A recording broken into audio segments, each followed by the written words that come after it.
Thank you so much for joining us. I'm Ana Maria Salazar. You're listening and watching Living in Mexico, and I really appreciate all of you who are joining us today.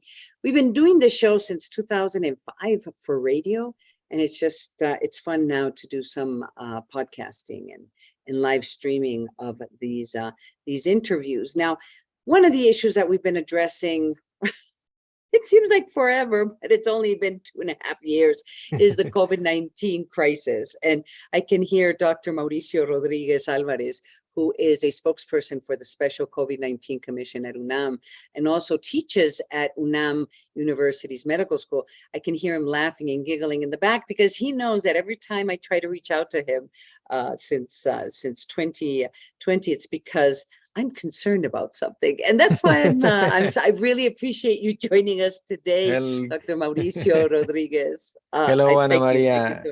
Thank you very much for inviting me, and this is the 36th time that we speak since February 2020.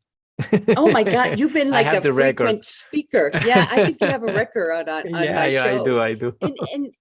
And you know, I do appreciate you joining us today. One of the issues that I have to admit I'm somewhat confused has to do with what are the guidelines that we must all be following right now, because there is a confusion. I just read the guidelines that were issued by UNAM University, which would seem to be different than the guidelines of the federal government, and it's clearly different than the guidelines of many public schools, both public and private schools at this point. I'm just confused. So what are the guidelines and how do they differ?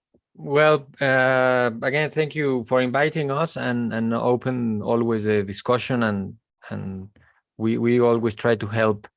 Actually, last week, the federal government put it a new guideline in which they say where they recommend to use the face mask, and they say in open spaces with crowded where you cannot have the healthy distance between people, it's recommended to use the face mask.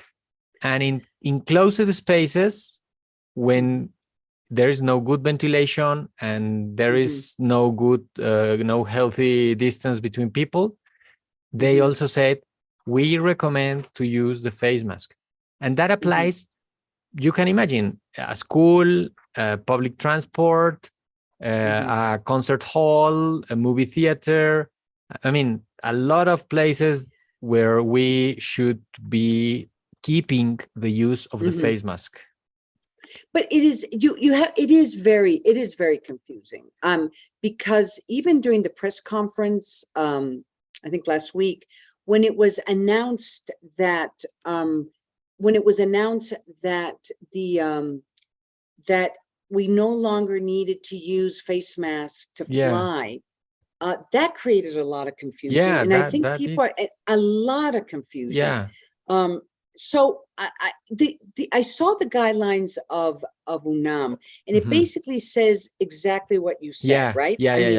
What we published today is we are seeing an increasing activity in Europe, in some countries of Europe and the United States and Canada.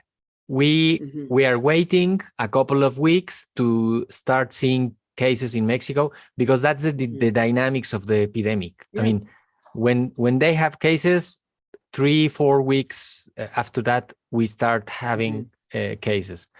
And we recommend to keep complete schedules of vaccination and to keep using mask indoors, basically. So let me ask, does this mean that students at UNAM are wearing masks for classes? That's interesting, because I am looking around private schools and private universities, and they're not wearing masks. Yeah, but I don't know why. Actually, the Federal Authority for Education in Mexico City, last week, they published their guidelines, and they say we have to keep using the face mask in the indoors activity in schools.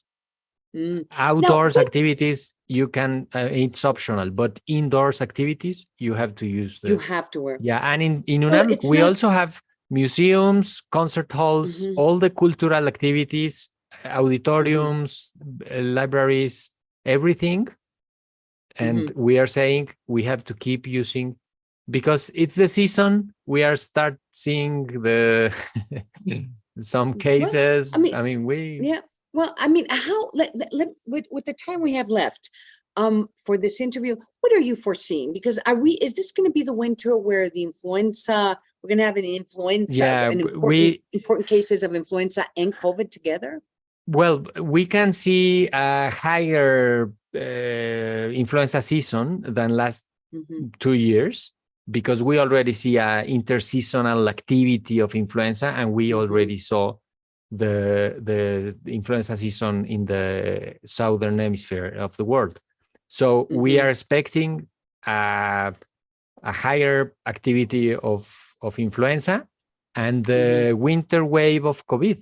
I mean, we have all the elements to say that in November we will start seeing cases, and by the second half of December, an increasing in the number of cases, and perhaps we will see a different way because we already have a lot of vaccines. All ages are vaccinated, and I mean, we already have a different condition.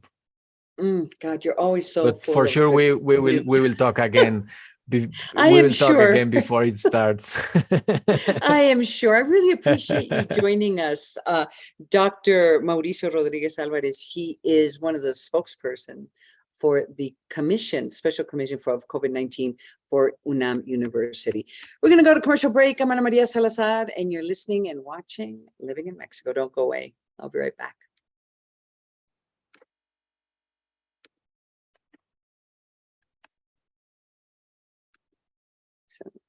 Listo.